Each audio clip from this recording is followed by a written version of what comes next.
Bueno, buen día, buenos días. Continuamos con el programa de hoy. En primer lugar, bueno, me acaban de poner esto y me siento un poco controlador aéreo, porque decía antes a Raúl de los Ryanair, pero bien, intentaremos que lo que viene ahora sea de vuestro interés. Vamos a tener una mesa redonda que se llama La cultura como bien público, inclusivo y sostenible. Y tenemos hoy aquí a tres personas que nos acompañan, que son Mercè Luzarque, jefa del Departamento de Cultura y Ocio de la Dirección de Accesibilidad Universal e Innovación de la Fundación 11, Miguel Ángel González Suela, que no ha podido venir por cuestiones de agenda, que pertenecía al Ministerio para la Transición Ecológica y el Reto Demográfico. Tenemos también con nosotros a Núria Anguita, directora del IBAM, y a Gemma Carbó, que es directora del Museu de la Vida Rural, de la Fundació Carulla. Desde un poco la organización de la mesa la hemos establecido en una primera aproximación de ellas tres, que harán una valoración general y un poco también con algún detalle relacionado con los tres bloques conceptuales que tenemos en la mesa de hoy. Como digo, la cultura como un bien público, inclusivo y sostenible. Y después bajaremos un poco más al detalle de qué es lo que ellas nos pueden aportar, y después tendremos un turno de preguntas en las que podréis hacer vuestras valoraciones. En primer lugar, bueno, yo soy Paco Cabañés, soy miembro de la Asociación de Gestores desde a long time ago, cuando casi íbamos con pantalón corto. Y bueno, para mí quiero agradecer a José María y a la asociación el hecho de que mi asociación de referencia profesional en estos años, y llevo algunos en los que no estoy directamente en la gestión, sino que me muevo en otros ámbitos, a ciencia o gestión cultural. Para mí, pues de acuerdo que me mola que mi asociación, por decirlo de alguna manera, me haya puesto en esta propuesta, porque creo que es enriquecedor y además la forma gente con la que hemos trabajado desde hace muchísimo tiempo y de la que le tengo mucho afecto. También agradecer a las tres personas que están aquí hoy conmigo el hecho de que podamos trabajar y debatir sobre este tema, que me parece interesante, y creo que ellas, por su bagaje profesional, pueden aportar y decir cosas sobre el tema que se nos propone. Y entiendo que este tema que se nos propone, yo le agradezco a José María y a la asociación el hecho de haber contado conmigo, pero también después de ver el título de la ponencia dije, Dios mío, José María, te quiero, pero te quiero menos, porque un título como bien público, inclusivo y sostenible daría para esta jornada, el día de hoy y probablemente la sesión de mañana, y, ¿por qué no?, tomarlo en unas cervezas y el sábado por la mañana. En cualquier caso, vamos a intentar hacer un poco la manera en la que he pensado hacer una aproximación a este tema tan grande, a estos tres grandes bloques. Haremos un poco, como os decía, una vista de pájaro y luego intentaremos meternos en cuestiones un poco más de detalle. Os presento a las personas que están conmigo. Gemma Carbó es la directora del Museu de la Vida Rural de la Fundació Carulla, d'Espluga de Francolí, a Tarragona. Es gestora cultural y doctora en Ciencias de la Educación. Ha trabajado mucho sobre políticas culturales y educativas. Siempre ha estado interesada en el mundo de la cultura, la educación y el desarrollo sostenible. Es presidenta de una cosa que a los que empezamos aquí hace algún tiempo nos ha parecido como un lugar de faro en términos de gestión cultural, que es la Fundación Interarts y su revista Caris y su publicación cibernética ahora o en la línea que es Cibercaris, a la que os aconsejo que os acerquéis, por favor.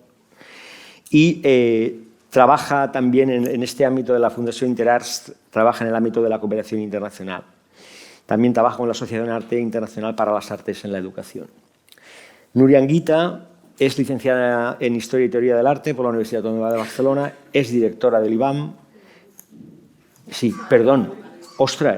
de la Autónoma de Madrid, efectivamente, de la Autónoma de Madrid, dato.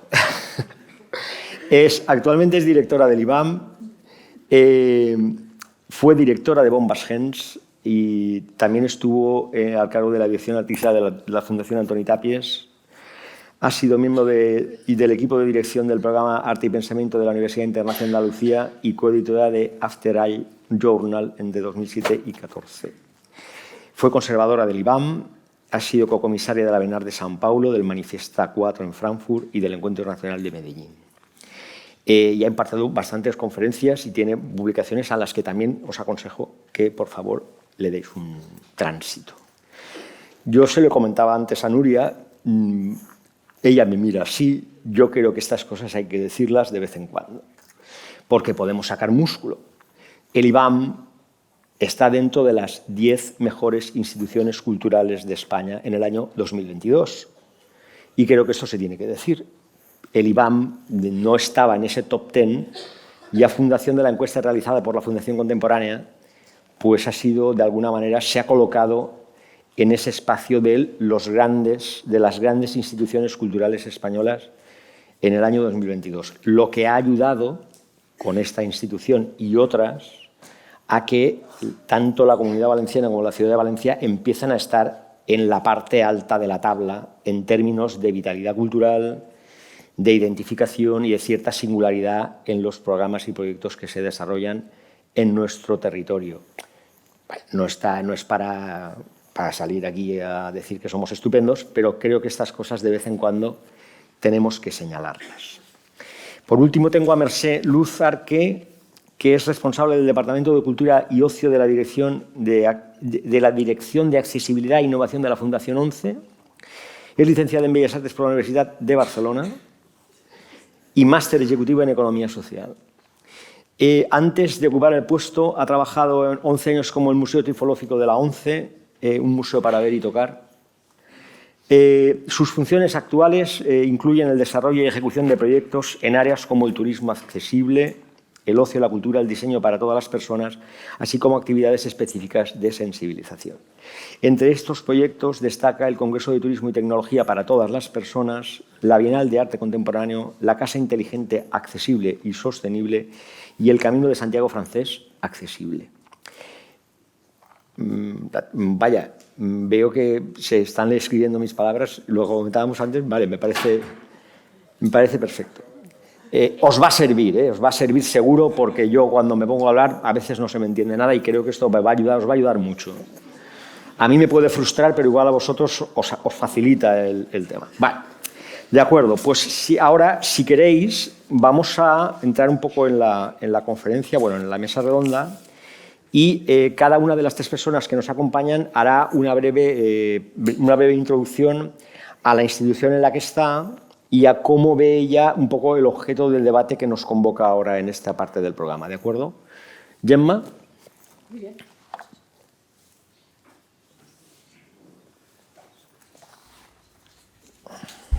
Buenos días.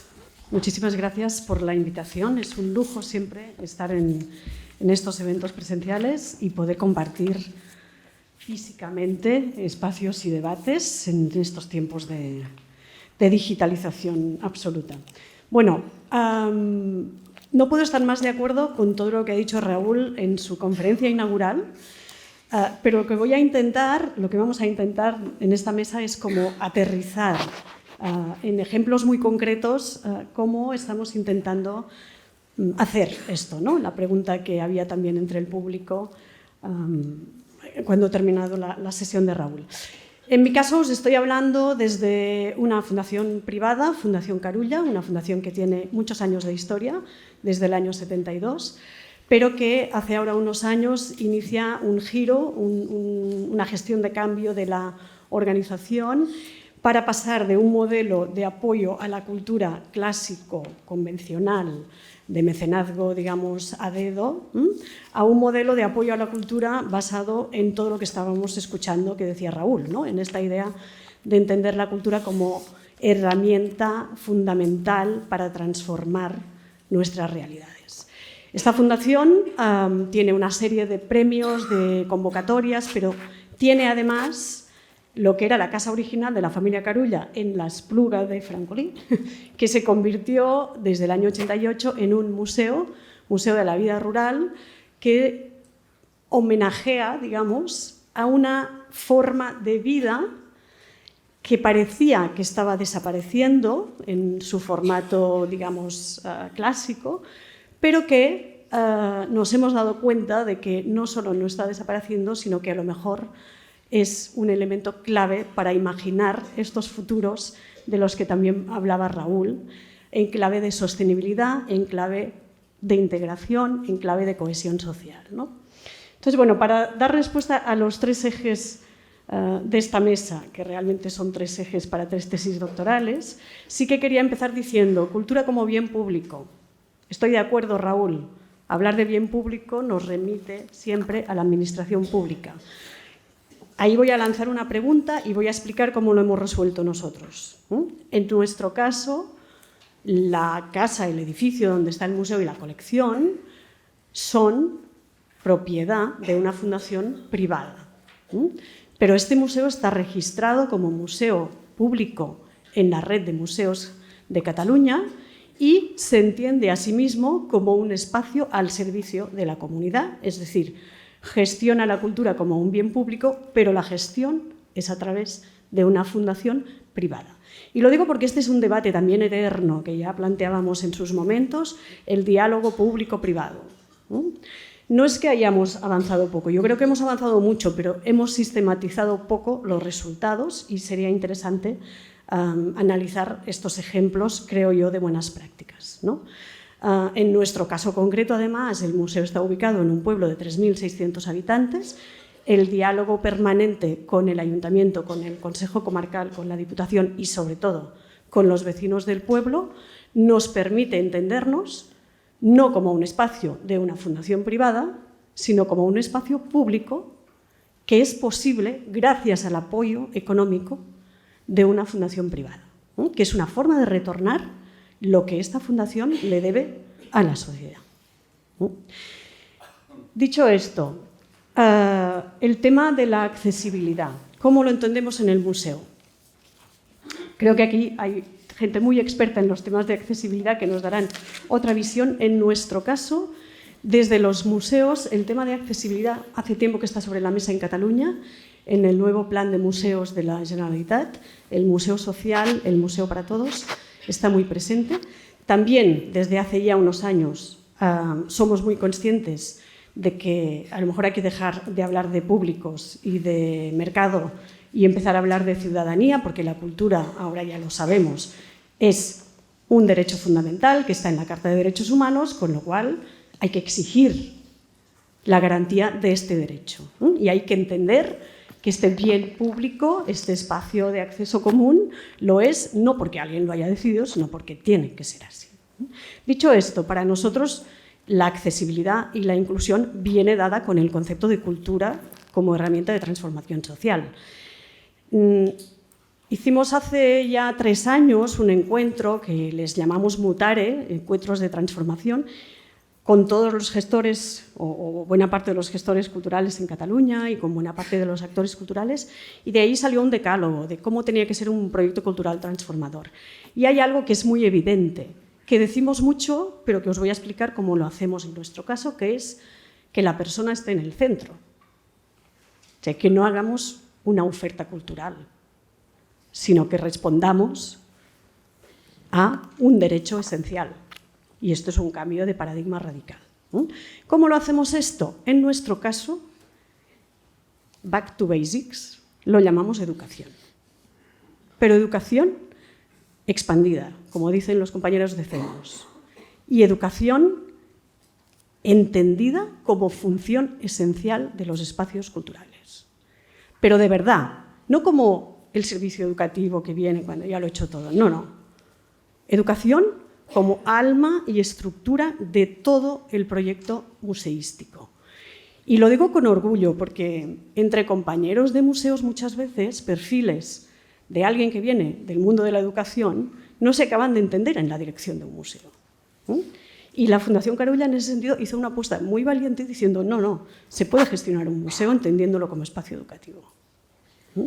Y ahí es donde estamos intentando demostrar que todo lo que pasa en un espacio cultural que ponga a las personas en el centro y que intente, a través de la cultura, empoderarlas, darles estas aptitudes, darles estas competencias de lectura crítica, de imaginación, de capacidad de imaginar futuros, de diálogo entre personas distintas, de repensar lo que tenemos enfrente utilizando el conocimiento acumulado del pasado.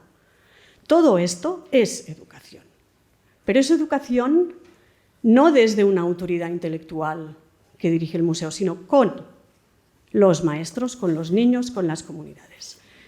Bueno, os voy a poner algún ejemplo porque creo que ya me estoy alargando. Para nosotros educación, por ejemplo, es trabajar con menores que vienen solos y que están en una de las casas del territorio acogidos y que cuando llegan, sin hablar la lengua, sin conocer el sitio donde han llegado, les dirigen o al instituto o les dirigen a clases de catalán. Entonces hicimos un experimento, un laboratorio que lo llamamos, donde los acogimos durante 15 días en el museo, intentando que el museo fuera el espacio donde llegar y donde encontrar los puntos de encuentro. En nuestro caso es fácil. Somos un museo de la vida rural, tenemos un huerto, hablamos de trabajar la tierra, hablamos de alimentarnos, hablamos de lo más esencial y lo más básico. Por eso os decía que hay que retornar a todo eso.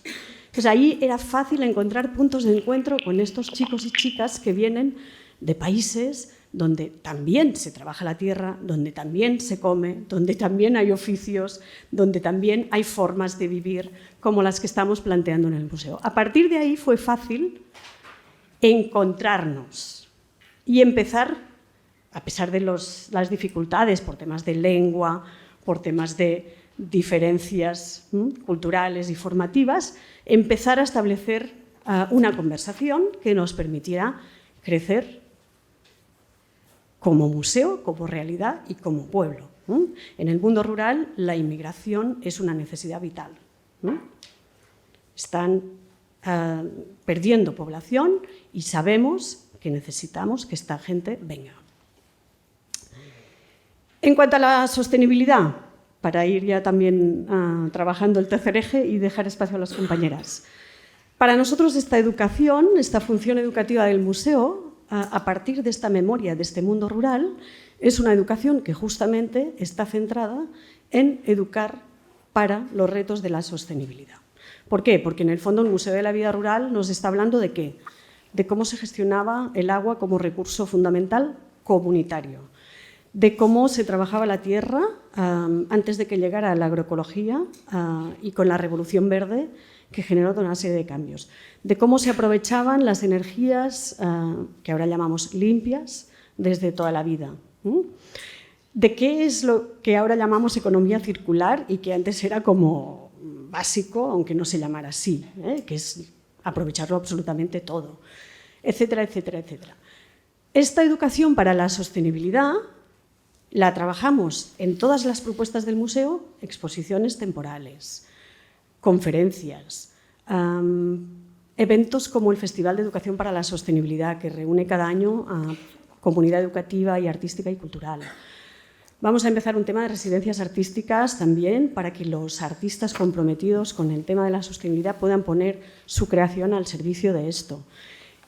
Pero además, como equipamiento y como organización, nos hemos aplicado también el cuento y hemos pasado por un proceso de acreditación y tenemos el sello EMAS europeo de equipamiento y organización medioambientalmente sostenible, que es una acreditación interesante porque viene del mundo empresarial. Portaventura también está en el EMAS, por ejemplo, y nos obliga a estructurar muy bien el modelo de gestión y entender este modelo de gestión como un modelo que no es solo de lo medioambiental, sino que incluye lo social, lo cultural y lo educativo, ¿no? Entonces ahí se empieza a generar este diálogo del que hablaba Raúl, ¿no? Del sector medioambiental con el sector cultural, con el sector educativo y empezamos a cruzar y a conectar. Bueno, esto nos ha permitido invertir, por ejemplo, en energías limpias, nos ha permitido trabajar un huerto ecológico, un jardín endobotánico, recuperar el conocimiento alrededor de una serie de plantas. Estas son imágenes del huerto y del trabajo que hemos hecho a partir de ahí con estos jóvenes. Y esto nos ha permitido también autoaplicarnos una serie de preguntas a nivel de gestión interna en relación a desde temas laborales hasta temas de bienestar en el ámbito de trabajo. Somos medioambientales con un sello acreditado y educamos para la sostenibilidad. Pero con una pequeña diferencia, y esto lo hemos trabajado mucho con la gente de educación ambiental y lo estábamos hablando esta mañana con Lucía. En nuestro caso creemos que el valor añadido de un museo como el nuestro a las cuestiones de la educación para la sostenibilidad está en reivindicar que volvamos a unir la idea de cultura y naturaleza y de que volvamos a utilizar el conocimiento histórico, el conocimiento acumulado y los lenguajes artísticos y expositivos para trabajar esta educación ambiental y para la sostenibilidad. Y ahí es donde cerramos la presentación, pues señalando un poco estas actividades que nos permiten trabajar como espacio sostenible y como espacio que crea relatos desde la educación para pensar la sostenibilidad en clave de futuro. Y ya termino aquí porque... Gracias. Muy bien. Muy bien.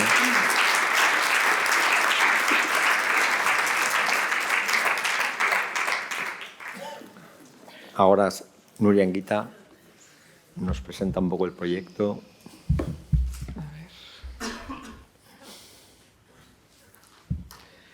Bueno, buenos días.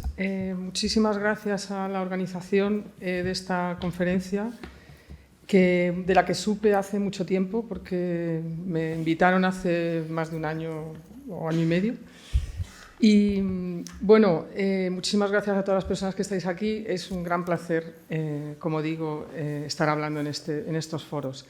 Y bueno, podría suscribir palabra por palabra toda la presentación de Gemma, porque bueno, creo que desde un ámbito completamente diferente como es el IBAM, que es un ámbito urbano, pienso que el espíritu y el trabajo que estamos realizando desde luego va en la dirección de la cultura y en nuestro caso el arte moderno y contemporáneo como herramienta de transformación social, y así es como entendemos todo nuestro trabajo, desde las exposiciones hasta las actividades, a todo el programa, los programas públicos. Bueno, aunque muchas personas, muchísimas, conocéis el IBAM, yo quería hacer una pequeña introducción de contexto para aquellas personas que quizá no lo conocen tanto. El IBAM se funda en 1986 y se abre en 1989. 1988 es un momento importante en el Estado español para la construcción de infraestructuras culturales y nace como, su misión es todo lo relacionado con las políticas públicas. El IBAM es un museo 100% de la Generalitat Valenciana, que ahora tiene subvenciones del Ministerio muy bajas, pero etcétera, y financiación, mecenazgo, pero digamos que es producto del Estado de las Autonomías, del desarrollo del Estado de las Autonomías, que consideraron que la Comunidad Valenciana necesitaba un museo para representar un poco o para dirigir esa cultura y ese arte moderno y contemporáneo en todo lo que tiene que ver en la conservación, difusión, estudio y todas las actividades asociadas a ella. La ley se cambia en un momento en los años 2000 para incorporar el concepto de contemporáneo y también es verdad que el IBAM es, como muchos museos del entorno occidental, un museo de arte moderno que navega en la contemporaneidad. Y entre esa sería una de las primeras cuestiones que a mí me parecen fundamentales, que es cómo trabajar lo contemporáneo en el presente, y el concepto de historia, historicidad y cambio y memoria también es muy importante en nuestro trabajo, digamos. Dicho esto, el IBAM, como sabéis, su piedra angular es la colección. Los museos clásicos eran repositorios, pero hay un cambio de paradigma muy fuerte a partir de los años 70 y sobre todo en las últimas décadas, y el museo se convierte, y más actualmente, yo creo que, como ha dicho Gemma, el museo no es un departamento de educación que trabaja sobre la educación. El museo es una institución educativa, es una institución formativa, es una institución que ha de ser central en la vida de una ciudad y colaborar con las políticas públicas que tienen que ver con la educación, con el desarrollo, etc. Digamos que esa actividad que desde los museos se organiza a partir de los programas públicos, para nosotras en el museo tiene mucha importancia el que digamos, los planteamientos educativos sean planteados por las mismas personas a quien van recibidos. Yo creo que proponer desde el ámbito de las personas que dirigimos los museos para abrirlas a otros colectivos, tenemos que trabajar con esos colectivos para entender qué es lo que les interesa. Los museos tenemos que deconstruir toda la historia del arte, tenemos que ser capaces de intentar revisar la historia del mundo, la historia del arte y la historia del propio museo. Y muy rápidamente, estas son un poco las premisas desde las que partimos para trabajar la colección, como he dicho, las exposiciones y los programas públicos a ellas asociados. Realizamos una serie de actividades tratando de incluir a cuantos más colectivos mejor, y estamos trabajando como con grupos motores que nos permiten llegar a esos públicos. Grupos motores que pueden ser, en este caso, estudiantes y profesores. Como veis, esto es una actividad que hicimos, La naturaleza y su temblor, es una manera de mirar, construimos digamos, una deriva por la ciudad, hablando de situacionismo, que se construye con el instituto que tenemos cerca, en el barrio del Carmen. Estos son muestras de exposiciones. Esto es todo el trabajo que hacemos con los niños y con la comunidad educativa. Esto fue una actividad para el Día de los Museos en el que se presentaba cómo darle la vuelta a todo lo que no se puede hacer en un museo, porque también en cuestiones de accesibilidad, hablando de estas cuestiones, no solo nosotros estamos intentando, digamos, todas las recomendaciones de accesibilidad para personas con diversidad funcional, pero también y sobre todo para todas las personas, que cada persona es un mundo y no se puede dirigir el museo a un sujeto universal como se dirigía el Museo de Arte Moderno, que era un sujeto universal que solía ser hombre, blanco y occidental. Cómo integrar y cómo trabajar con otras comunidades y con otras formas de mirar, pues es lo que estamos intentando. El museo se convierte así, esto es el Día de la Danza, en una pista abierta, donde aquí están bailando jotas, pero luego teníamos baile africano y luego teníamos bailes de salón y luego... digamos que el propio vestíbulo del museo se ha convertido en un lugar al que se puede ir independientemente de si las personas quieren ver o no ver las exposiciones. Primero hay que llegar al museo y después vamos a trabajar para que el arte sea también transformador, que digamos que el arte también es ese lugar de extraterritorialidad que permite pensarlo todo, que tiene una potencia simbólica enorme y que nos permite pues llegar a muchas cuestiones, ¿no?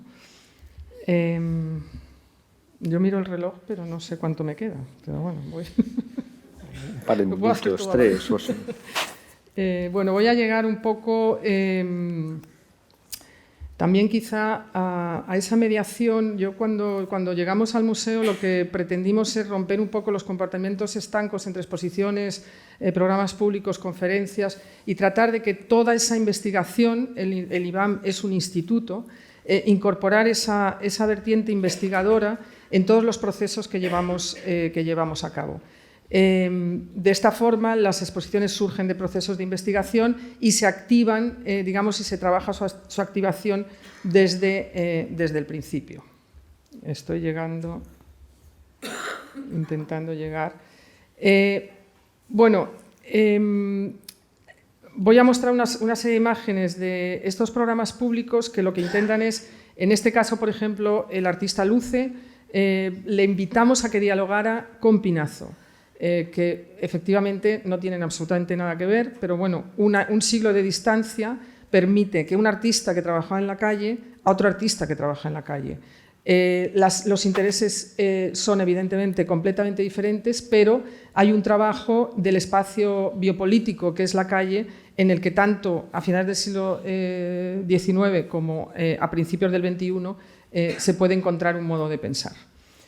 Bueno, esto es el programa de estudios que hemos puesto en marcha, porque también yo entiendo que el éxito de una ciudad, y por eso, bueno, a veces los rankings no me gustan del todo, pero bueno, este sí me gusta porque Valencia, como ecosistema cultural, está demostrando que tiene un músculo y una potencia importante. Yo pienso que si a todas las instituciones nos va bien, cada uno desde nuestra misión, es lo que tenemos que hacer, y que nuestras personas, sobre todo nuestros jóvenes, no se tengan que ir, o por lo menos retrasemos un poco su marcha.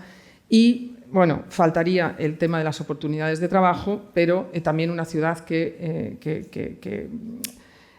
tiene una potencia, pues podemos llegar a esto. El Articulacions es un programa de estudios que trata, por un lado, de condensar toda la actividad del IBAM para un grupo de estudiantes, pero también, digamos, cómo expandir ese trabajo que es mucho, que cuesta muchos recursos, que cuesta mucho gestionar, para que llegue no solo a los estudiantes, sino también al público, bueno, a un público abierto. Entonces, todas las personas que están viniendo de dentro y de fuera al IBAM, que dan estos cursos, también imparten clase por la tarde. Bueno, hemos puesto en marcha, voy rápido, un programa de arte y contexto para el trabajo con artistas jóvenes que puedan tener su primera producción. Eso ha generado, digamos que la idea de programa, lo que se les pedía es que abrieran los procesos, que no fuera el artista trabajando en el estudio que luego presenta una exposición y ya está, sino que, bueno, durante 2 años fuera generando actividades para ir introduciendo a las personas en su trabajo. Y bueno, este es un proyecto, Poliglotía, con el que estamos trabajando con personas migrantes que desde la creatividad, es decir, muchísimas personas que están en la ciudad que son cocineros, son poetas, son artistas y, como digo, tanto con estas personas como els Grans de l'IBAM o PAM de Beat, que es con los jóvenes, estamos haciendo grupos motores. Este es un grupo motor que a partir de ahí plantean otras actividades. Es decir, digamos que desde la dirección y los programas públicos se trabaja con estas personas y estas personas después hacemos el trabajo conjunto. Yo creo que en cuestiones de inclusión, bueno, esto es la comunidad gitana, que celebramos el Día de la Mujer Gitana. Y por último, y voy a terminar aquí, quizá luego tenemos más tiempo, también enlazando con el museo. El IBAM es el museo de la Generalitat Valenciana y de la Comunidad Valenciana, no es el Museo de Valencia. En la cuestión de territorialización e internacionalización, yo he llegado muy tarde, pero me gustaba eso de interlocal. Creo que todos somos contextos locales y entre los contextos locales tenemos que hablar. Esa idea de internacional es como una idea de universal anterior que parece que no toca a nadie. En este sentido, hemos puesto muchos proyectos también educativos con los centros rurales agrupados, pero este es un proyecto de residencias rurales en pueblos de menos de 100 habitantes en la Comunidad Valenciana, que realmente está funcionando muy bien, porque bueno, se ha creado este es Pep Vidal, un artista catalán que creó un paisaje a partir de unas ruinas. Y bueno, esto es un trabajo que se hace por y para los pueblos. Evidentemente es un reclamo también turístico para las personas pero bueno, pensamos que el arte también como herramienta de transformación social no solo ha de estar en las ciudades, sino también en el medio rural. Y podemos hablar luego de sostenibilidad, porque es verdad que el IBAM se construye en un momento en que estas cuestiones no estaban en la agenda, pero estamos trabajando intensamente para la reducción de plásticos y de basura, para la reducción de energías, la búsqueda de energías limpias a través de placas fotovoltaicas, y bueno, estamos trabajando en todo eso. Muchas gracias. Gracias, Nuria.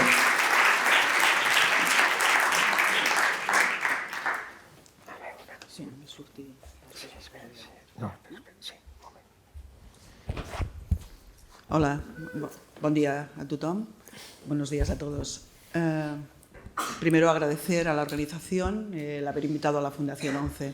Nosotros no somos un museo, ni rural, ni urbano, ni nada de nada. La cultura es una parte ínfima de una macro institución, que es el Grupo Social 11.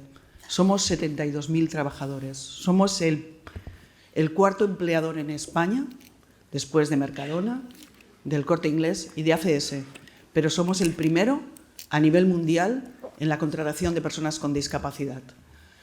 Y la parte de la cultura, ya digo, somos un granito de arena y yo soy la oveja negra de la Fundación 11. Bueno, ¿qué hacemos dentro del Grupo Social 11 y en particular dentro de la Fundación 11?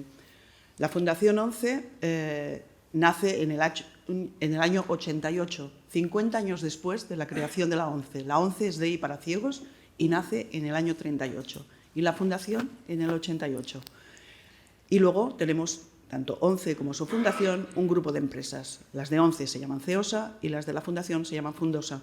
Son centros especiales de empleo que se aunan bajo una marca única, que seguro que conocéis, que se llama Ilunion, en el 2014. Ese es el gran Grupo Social 11.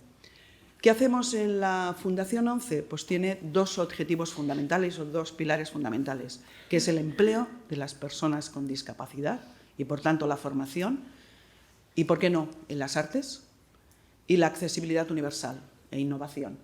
Sin accesibilidad no hay empleo, sin accesibilidad no hay cultura, sin accesibilidad no hay prácticamente nada. Entonces, no hablamos solo de un colectivo muy pequeño, del 10% de la población que tenemos algún tipo de discapacidad, que si no hablamos de toda la población. La accesibilidad es buena para todo el mundo.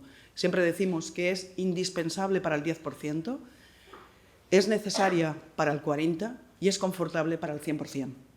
Con lo cual vamos a pensar en un mundo completamente accesible e inclusivo para todos. Dentro de la dirección de accesibilidad, que es la que yo estoy, hay tres grandes áreas. Accesibilidad al entorno construido. O sea, nosotros no podríamos pensar en un museo, en una galería, si ese entorno construido no fuera accesible para el acceso de las personas con algún tipo de discapacidad.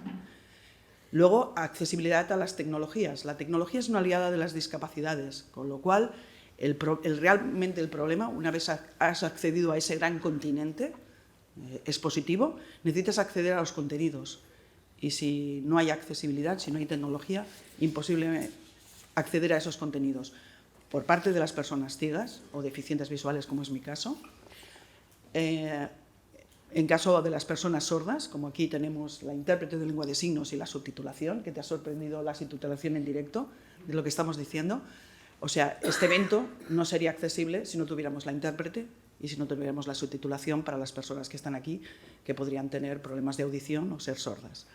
Y también la lectura fácil. A veces los museos hablan para cuatro expertos y necesitamos que se hable en un lenguaje sencillo, pero no para personas con una discapacidad cognitiva, sino para niños, para personas mayores, para personas extranjeras, que habéis hablado antes, que no tienen una comprensión lectora o desconocen el idioma. Si hacemos esos contenidos más inclusivos, pues podremos llegar a un sector de la población muchísimo más amplio del que estamos llegando ahora. Y la cultura y el ocio son transversales.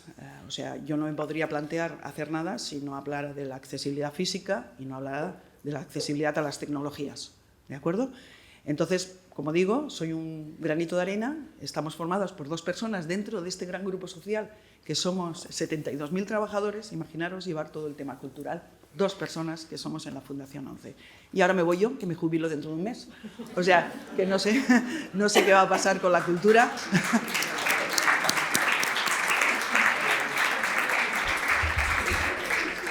No sé qué va a pasar dentro de un mes con la cultura, con todo lo que se ha avanzado, porque es verdad que se cerraban muchas puertas.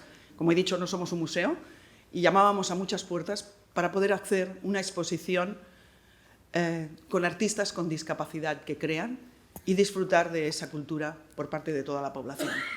Pensaban, con todos mis respetos, en el macramé, en el botijo, pero no se trata de esto. Si hablamos de profesionalización, detrás de un artista seguro que se encuentra un gran artista con discapacidad.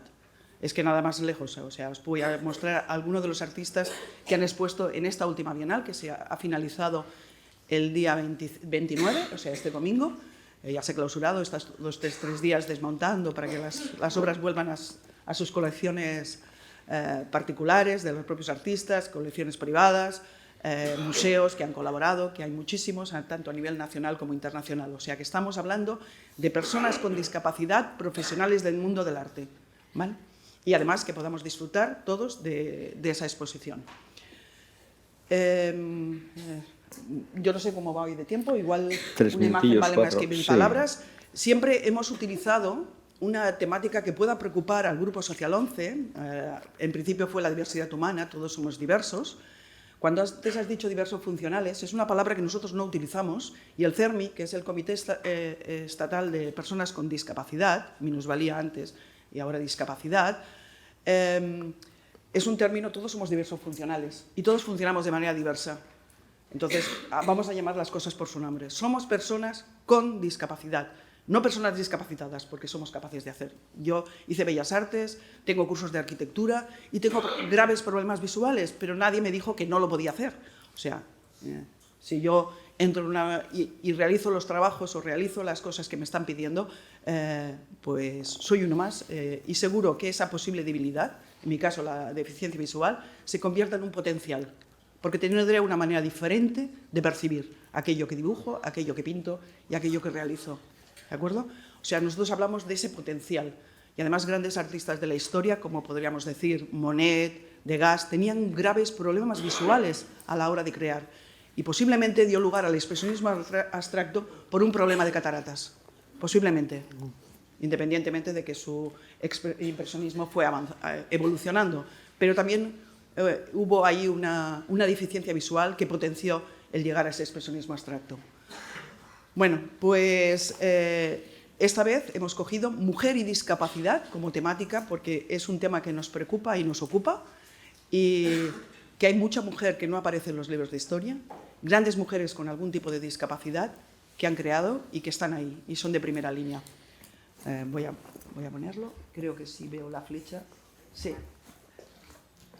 ¿Sí? Morning comes and we see what we've become. In the cold light of day we're a flame in the wind of the fire that we begun.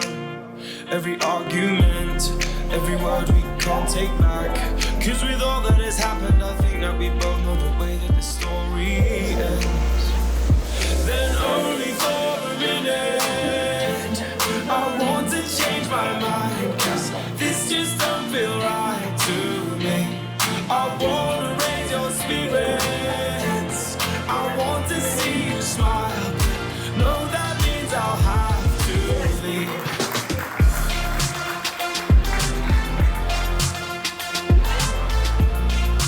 Vamos a disfrutar del arte y la música de Clara Sabat.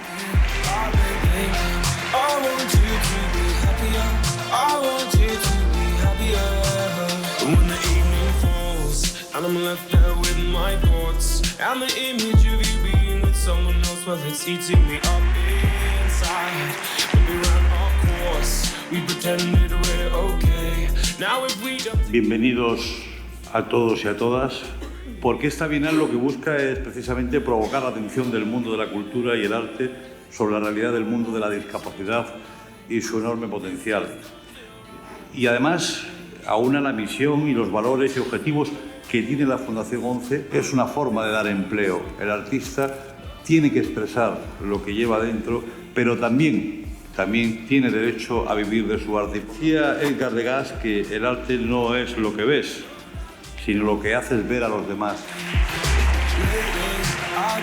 La Bienal de Arte no trata de ser solo una exposición, sino que trata de ser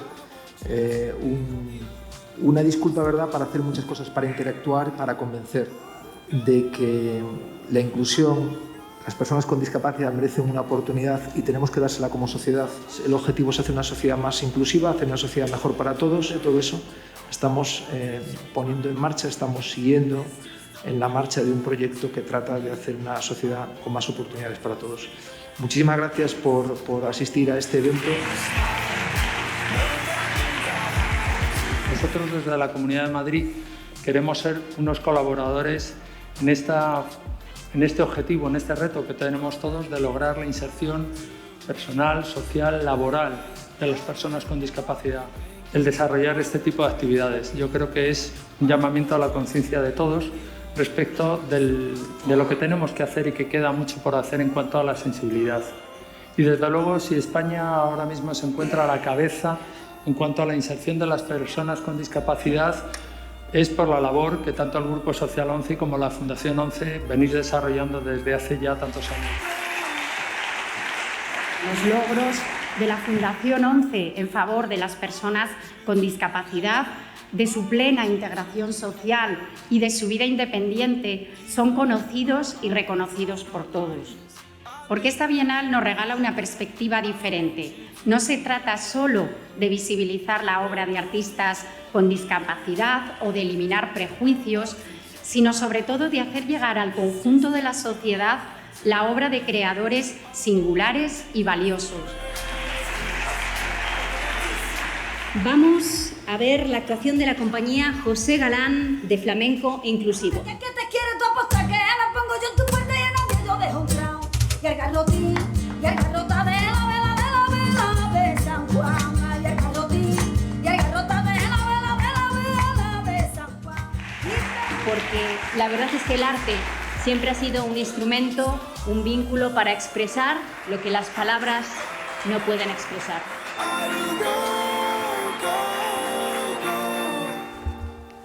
Pues nada.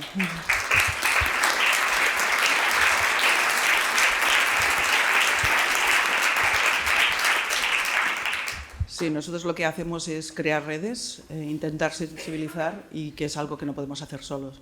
Muchas gracias.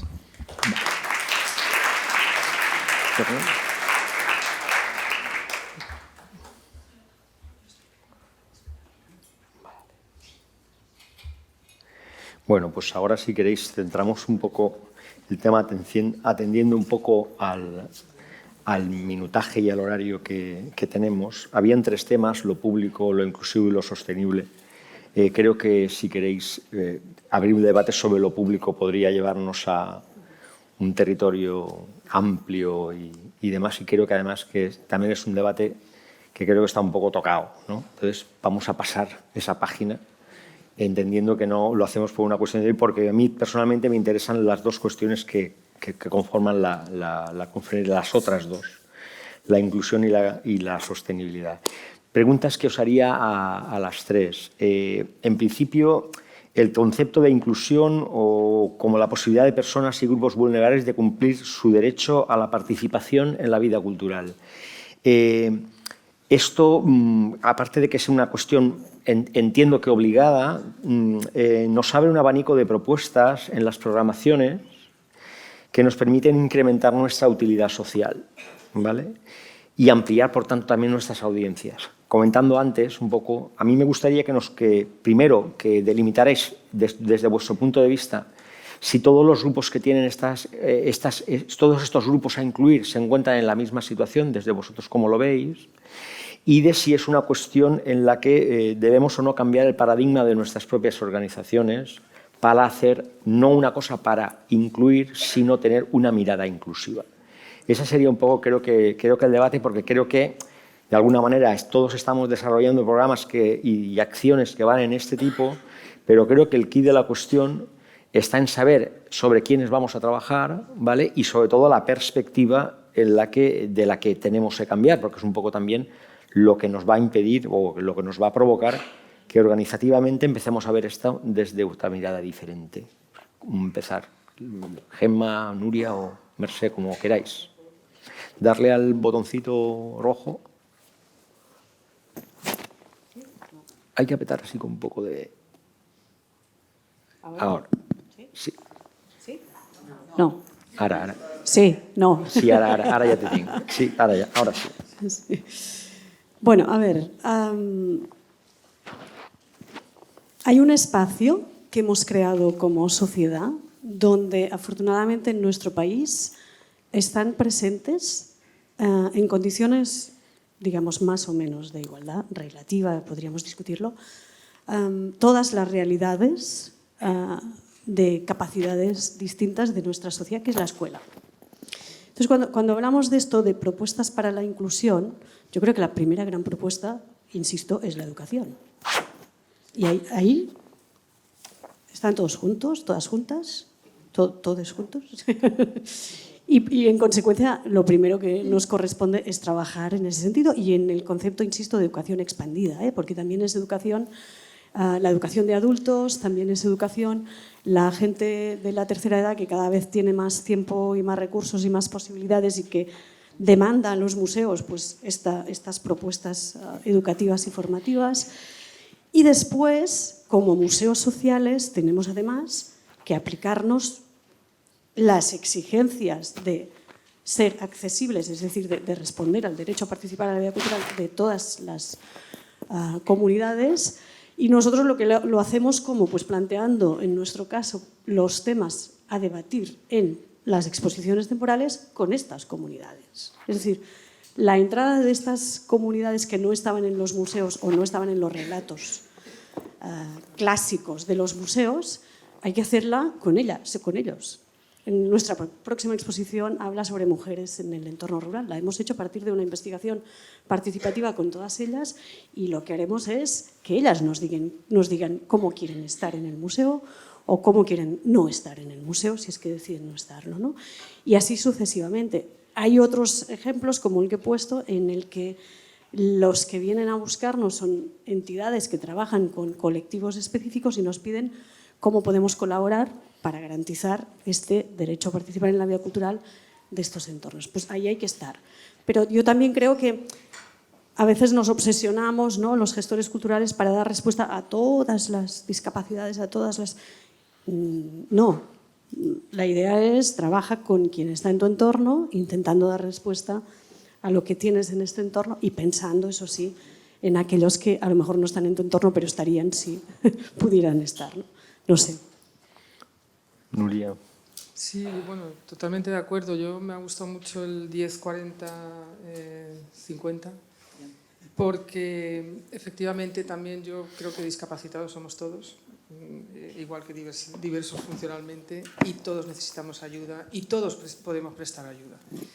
Desde el museo, bueno, nosotros, digamos, para cuestiones que son absolutamente necesarias y claves, estamos trabajando con una asociación que, bueno, a mí personalmente estoy muy contenta porque yo cuando llegué al IBAM vi una serie de cosas y cuando se me dio el decálogo que había hecho esa asociación eran casi las mismas. Entonces dije, tenemos que empezar por lo que esta asociación nos está pidiendo, desde dónde está el nombre del IBAM, a por dónde se van las salas. El IBAM es accesible, de hecho la única, o sea, la sala de la muralla que estamos trabajando era accesible, pero bueno, estamos trabajando cómo saltar la muralla histórica para personas con discapacidad física. Trabajamos con una sociedad pues también para, creo que se ha visto alguna fotografía para exposiciones con personas sordas, con personas ciegas. Pero bueno, yo creo que también el kit de la pregunta y que nosotras nos estamos planteando, tenemos textos de lectura fácil, estamos trabajando todas las exposiciones con textos de lectura fácil, porque yo creo que hay niveles y si comenzamos por, o sea, la comprensión, digamos, de cada persona puede tener muchísimos niveles y muchísimos puntos de vista y hay que trabajarlos todos y tenemos que incluir a todos.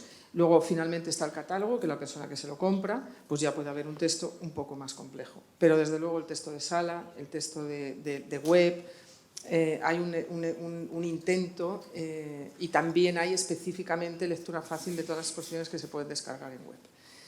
Pero vuelvo a decir, lo importante es entender que la inclusión no es algo de trabajar desde un lugar con otro, es algo que tenemos que construir como parte del trabajo diario del museo, porque hay una inclusión social, hay una inclusión que, digamos, los museos han sido excluyentes, los museos eran elitistas, eran instituciones elitistas y para muchas personas continúan siéndolo, para muchas personas piensan que no es para ellos y para ellas y entonces tenemos que ir a buscarlas. Por ejemplo, en la jornada de mujer gitana que se aproximaron a nosotras, dijimos, bueno, sí, pero en vez de ser un contenedor, nosotros intentamos que el IBAM no sea un contenedor, no sea un lugar donde las personas quieren hacer algo intentamos siempre hacerlo en colaboración, traerlo a la idea de un programa, que yo creo que es importante, creo que también en el Museo de Gemma.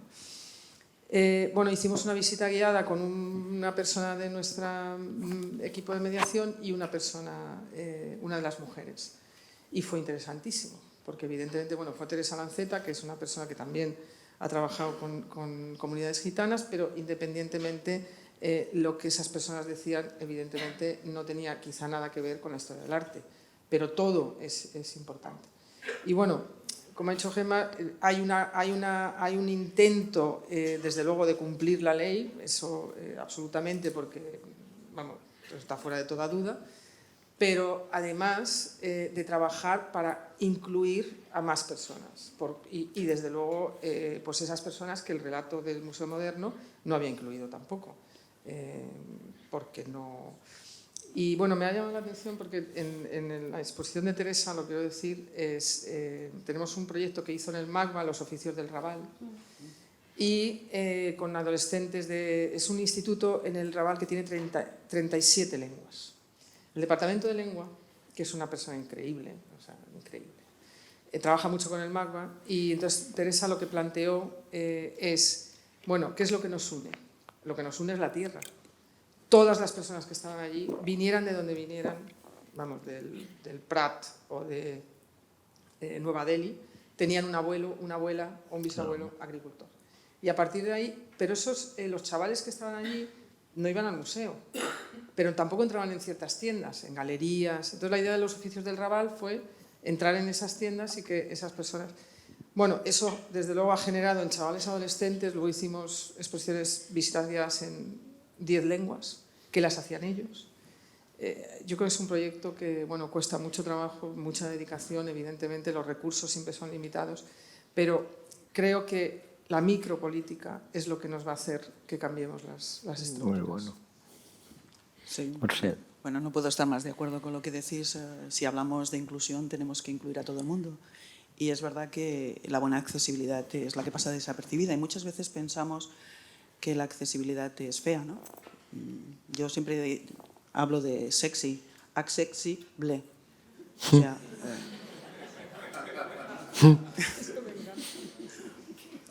ya digo yo que yo soy la oveja negra, soy la que provoca. Me gustaría hacer un ejercicio con todos vosotros, si os ponéis de pie. Aquellos que puedan, no quiero hacer ningún milagro tampoco. Qué bueno. Te han obedecido, Mercè. Si queréis.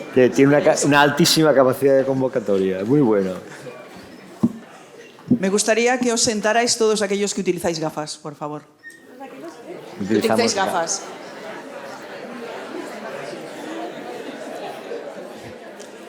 Me gustaría que os sentarais todos aquellos que tenéis problema de comunicación cuando viajáis a un país extranjero.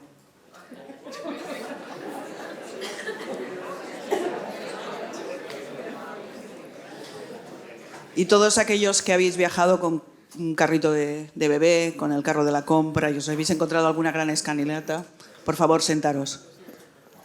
Y si alguien se ha quedado de pie es que no ha entendido el ejercicio.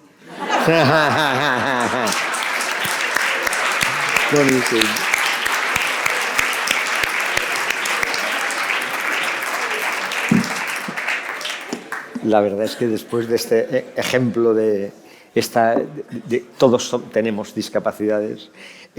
A mí, antes de pasar al siguiente tema, porque vemos que vamos un poco tocados de tiempo, de alguna manera el trabajo inclusivo de las instituciones, y un poco relacionándolo con lo que ayer estuvo comentando Roberto, y de lo que estáis comentando, veo que existe como, y no sé si de vosotros también lo compartéis, veo como que existe cierta necesidad de empezar a expandirnos, ¿vale?, hacia nuestro territorio circundante, pero con una necesidad perentoria de salir de nuestros espacios y de salir a contar y a contactar con las personas, con lo que comentaba ayer Roberto, y a contactar con las personas que tienen necesidades o características específicas y a empezar a trabajar en una relación de igual a igual con este tipo de colectivos. entendiendo que lo inclusivo es un paraguas del que no podemos dejar de tener, pero creo, por lo que hemos estado comentando, esta manera de trabajar hacia colectivos, hacia afuera. De alguna manera, esta manera de trabajar, ¿cómo veis? Es decir, ¿nos está dando a las instituciones culturales otro tipo de utilidad? ¿Incrementamos nuestra utilidad social en términos de bienestar? El hecho de que sigamos trabajando en esta línea para introducir y ver nuevas miradas, esa es una reflexión que quería haceros. Y luego también algo que a mí también lo he comentado con compañeros, y si seguimos trabajando en esta línea, que creo que es oportuna, de alguna manera no podremos recuperar aquel discurso que oíamos algún tiempo en el que la cultura servía para resolver muchos problemas, ¿vale? Y entonces, ¿de qué manera establecemos estas relaciones con objetivos que pueden tener ciertas particularidades sociales, de exclusión, que es bueno, pero de alguna manera también un poco como que la cultura sirve de cierto pacto homeopático y que nos sirve para tapar estas cuestiones?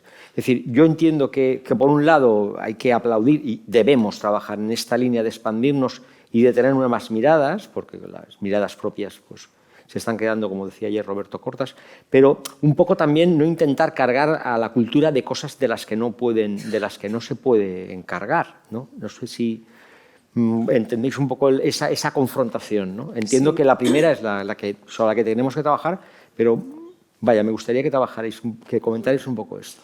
Sí, y creo que te estás remitiendo un poco al debate sobre el concepto mismo de museo, ¿no? Sí. Antes lo hablábamos.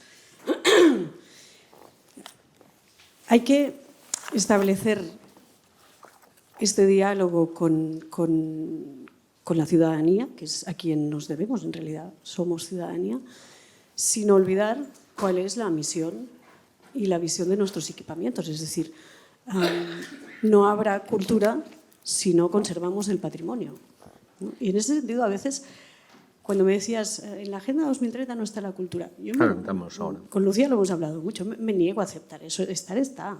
Y ayer lo comentábamos también con el equipo de Fundación. A ver, ¿la cultura es realmente tan poco relevante como decía Roberto? ¿De verdad? Si nos paseamos por Valencia, no es cultura todo lo que está, no solo en los edificios maravillosos, en los bares, en el hablar, en la lengua. Entonces, ¿de verdad somos tan irrelevantes que tenemos esta necesidad de preservar nuestro espacio? A ver, para hablar de igual a igual hay que tener muy claro tu identidad, como decía antes Rubén, y hay que tener muy claro qué puedes ofrecer al otro y qué esperas del otro, ¿no? Y en ese sentido, los museos tenemos una obligación de preservar colecciones. Pero ojo, porque estas colecciones ya no son solo de objetos materiales, también son de saberes y de patrimonio inmaterial. O sea que esto ya es una ampliación. Y segundo, esta conservación no la lograremos si no somos socialmente aceptados como espacio útil para esta conservación. Con lo cual, es el pez que se muerde la cola. Es que si no hay diálogo y si este patrimonio y estos saberes no son útiles para de verdad pensar el presente y pensar el futuro, estamos siempre en las mismas, ¿no? Entonces, sin miedo, no hay que renunciar a nuestra función, vale. Pero es que esta función o es social o no tiene sentido, ¿no? Pues no creo que pueda añadir mucho más, porque si lo veis, totalmente de acuerdo. Si lo veis, sí, pasamos yo creo al que siguiente tema. Tenemos una misión, efectivamente, como está reconocido además en el ICOM, y por eso este cambio de definiciones, hay una cuestión que preservar, mantener, estudiar, difundir nuestras colecciones es importantísimo. Pero yo lo que, bueno, continuando lo que dice Gemma, creo, es nuestro trabajo forma parte de una organicidad mayor y como tal, o sea, a mí la palabra identidad me cuesta, yo prefiero procesos de identificación porque creo que nos estamos identificando continuamente y nuestras identidades son cambiantes, porque además pienso también que la lucha es común, y todos sabemos de dónde venimos, pero no podemos poner esas luchas identitarias que a veces son muy reductoras. Entonces, la lucha es porque efectivamente si el arte y la cultura es un modo de transformación social, eso es muy serio, pero cada uno lo tenemos que hacer desde nuestra especificidad. Yo siempre digo, el IBAM no es una discoteca. Podemos hacer un concierto, pero no es una discoteca. Tendría más público siendo una discoteca, pero no lo es. Tendría más público haciendo, bueno, podemos hacer una cata de comida, pero no es un restaurante. Pero bueno, como ella dice, hay todas las actividades del ser humano y no humano y de las cosas que conjuntamente, efectivamente, tenemos que desde el museo también defender políticas públicas para la educación, para la sanidad, que corresponden a las políticas públicas.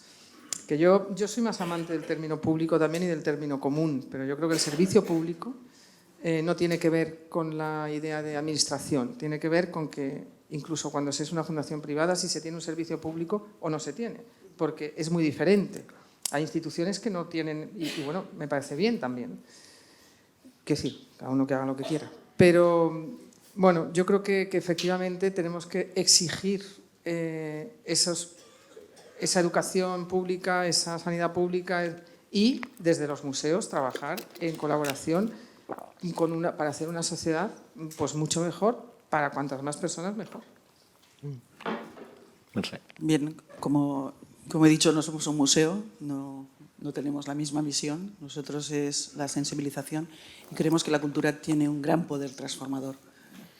El arte siempre ha sido, y el término vanguardia es ir por delante de la sociedad, con lo cual podemos cambiar y hacerla más inclusiva, hacerla muchísimo mejor. Nosotros tenemos una pieza, una obra dentro de nuestra colección que se llama Problema por Poema, y siempre decimos que si vemos las cosas que son imposibles o vemos la discapacidad como un problema, jamás veremos el potencial que se esconde detrás, ¿no? Si quitamos las letras que sobran, porque dentro de una palabra negativa como el problema late una palabra positiva, que es el poema. O sea, si sacamos la R, la B y la L, tenemos el poema. Si queréis, en términos de inclusión, cuando abramos un poco el turno de preguntas, si queréis podemos profundizar en esta cuestión. Y antes de finalizar me gustaría tocar, también porque nos lo comenta, y creo que es importante tocar temas de sostenibilidad. La Agenda de la Cultura 2030 trata la cultura o no la trata, o la trata de una manera singular. Me gustaría que trabajarais un poco, que me dijerais un poco vuestra opinión, y luego también, Lucía Vázquez, que creo que está por aquí, tiene unas cosas que he estado leyendo últimamente que me parecía interesante, y habla un poco de intentar cómo trabajar en términos de sostenibilidad desde las instituciones culturales, en términos de que hay que identificarse con los retos, hay que formarse, hay que apropiarse de algunos valores y hay que integrar este paradigma en nuestra organización. Me gustaría que comentarais que, de entrada, el plan un poco más macro, sabiendo que vamos un poco cortos de tiempo en términos de cultura y ODS, un poco en qué estamos ahí, porque incluso hemos tenido una conversación en la que tú comentabas que no está tan lejos, y luego un poco que bajarais un poco a vuestro territorio en el ámbito de cómo estáis trabajando este tipo de cuestiones. Sí. ¿Sí? Sí, sí. Bueno, sí, yo siempre digo que en realidad la Agenda 2030 lo que nos está planteando son los retos de la supervivencia como especie. Es decir, es la necesidad vital de seguir ahí. Si esto no tiene que ver con la cultura, pues no sé qué es lo que tendrá que ver con la cultura, porque la Agenda 2030 es una de las agendas importantes en estos momentos, pero hay que cruzarla siempre con la Agenda de Derechos Humanos. Esto es fundamental si queremos de verdad responder a nuestras funciones. Y cuando las cruzas las dos, en realidad lo que tienes es un consenso universal, unas pautas de juego, un contrato social. En estos momentos la UNESCO está reclamando un nuevo contrato social para la educación y está pidiendo que este nuevo contrato social pase por estas dos agendas. ¿Por qué? Porque es que simplemente necesitamos todas y todos formarnos en competencias, en habilidades, en capacidades para sobrevivir en un mundo muy complejo. Entonces, para mí esto es la Agenda 2030 y para mí esta es la gran línea de vinculación de la Agenda con la cultura. Luego podemos entrar en los temas específicos, sectoriales, de que no hay indicadores específicos, está el indicador de patrimonio, está el indicador de la recuperación de conocimientos tradicionales, está el de la diversidad, es decir, que estar están. Si le damos la vuelta, estar estamos, pero sobre todo estamos en ese sentido. Si hay que dibujar futuros donde podamos estar todas y todos, y no solo los que se van a ir a Marte con el cohete, pues necesitamos construir narrativas, que es lo que hizo Julio Verne en su momento. Y esto se llama ejercicio de imaginación y se llama cultura. Y yo creo que todo el mundo científico en estos momentos es muy consciente de que esta división positivista entre ciencias, letras, humanidades, investigación, ya no nos vale. Y que, como decía, creo que era Einstein, ¿no? Es más importante la imaginación que la investigación en algunos casos. Bueno, de nuevo, totalmente de acuerdo. Nosotros en el museo se ha hecho un plan de sostenibilidad siguiendo un poco efectivamente los objetivos de los ODS. Una de las líneas también de directoras del programa es la cuestión de los posfeminismos, que me gusta a mí llamar, que tiene que ver no solo con una mayor inclusión de mujeres artistas en las exposiciones, que también, pero con un modo de gobernanza que pase por una agenda más feminista, que no tenga que ver, o sea, que tenga más en cuenta la colaboración, la horizontalidad, el encontrar puntos comunes, o sea, el conocimiento por capas, no el conocimiento de esto no hacemos lo contrario. Bueno, toda esta agenda que yo creo que es fundamental.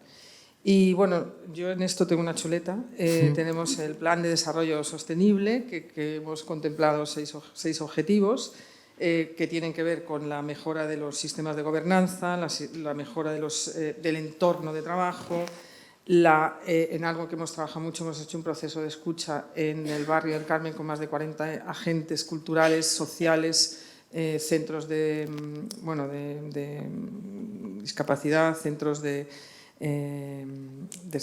extranjeros, etcétera, como una manera de crear lazos más estrechos con la comunidad local, que lleva un mayor uso y mayor utilidad del museo. Directamente queremos abrir también los labs a la comunidad local. Estamos buscando el modo, cuestiones de regiduría y de cuestiones internas, pero, para ofrecer un mejor servicio y trabajar en la sostenibilidad ambiental y trabajar también en la transparencia en la contratación. Bueno, estos 6 se dividen en muchísimos más. El plan de sostenibilidad está colgado en la web del IBAM. Hemos hecho también un plan de igualdad, hemos hecho un trabajo también para resolución de conflictos y bueno, estamos intentando trabajar para esa transparencia, esa capacidad de mejorar las condiciones de trabajo en aras de ese desarrollo de la agenda. Sí. Bueno, nosotros desde la Fundación 11 decimos que no hay ODS sin inclusión. Y la Agenda 2030 lo que hace y contempla a las personas con discapacidad, que engloban 1.000 millones en todo el mundo de personas que tenemos algún tipo de discapacidad. De los 17 ODS, hay algunos que reflejan de una manera visible las personas con discapacidad, como es el 4, por ejemplo, el ODS número 4, sobre la educación, ¿vale? La educación inclusiva y de calidad. Luego el 8, que también habla sobre el trabajo y también un trabajo digno, ¿no?, de las personas con discapacidad. Es verdad que en España tenemos una gran suerte, que institución como la nuestra no existe a nivel mundial y vivimos de nuestro trabajo, cosa que en otros países no viven de su trabajo o es una parte muy mínima la que puede vivir de él. El 10, ¿no?, que reduce esa desigualdad en cualquier ámbito, y el 17, que son las alianzas y redes, ¿no? Nadie debe quedar atrás. Sí.